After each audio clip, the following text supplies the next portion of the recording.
I was raised in Canfield, graduated class of 2002, always did well in school.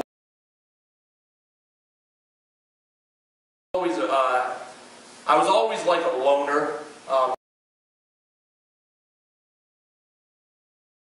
And probably about the time I got to the beginning of my sophomore year, I was like, okay, now, something's definitely wrong here. What I'm seeing as a stereotypical high school life is definitely not what I'm doing.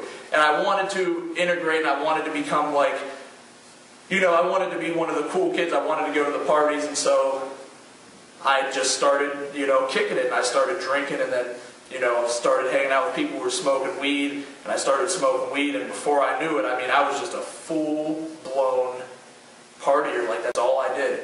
That is all I did.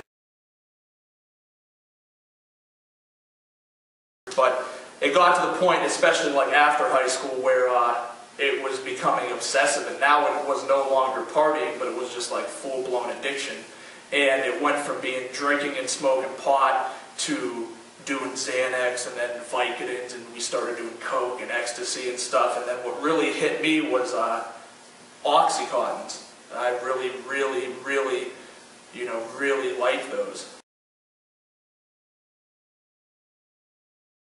So my game was a con artist. I could con you out anything I wanted, and that's how I managed to do what I was doing. And I was selling drugs. And then I started doing more than I was selling, so that I started not paying the money to the drug dealers that I owed it to, and it was just a very nasty, messy situation. And at some point right around my 21st birthday, I just burned all the bridges I had.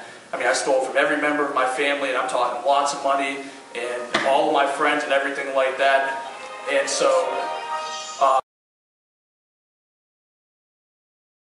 I found myself homeless at the beginning of 2005, like probably right around my birthday, January 5th of 2005, I found myself homeless. And I had a car, and I would literally drive around and steal gas, and that's how I kept myself going. I would go to Speedway and steal like the hot dogs and stuff that they had out, and that's literally how I lived for like 2 months. Slept in Walmart's parking lot in my car, and just didn't want to. I didn't know what to do. And someone was like, well, you should go to the rescue mission. So I drove, I was hammered one night, and I was driving out here, and I pulled into the parking lot, and I was pulled in and pulled right back out. I said, I can't do this, I'm not ready to go to a place like this, and went to go right back out to Austintown to sleep in Walmart's, and little did I know that God apparently was going to have me at the rescue mission, whether I liked it or not, because I got pulled over driving to Walmart, and I had several DUIs and DUSs already. So again, by another stroke of God, they didn't charge me with a DUI or anything. They asked me where I wanted to go, and I said, well, can you take me to the rescue mission?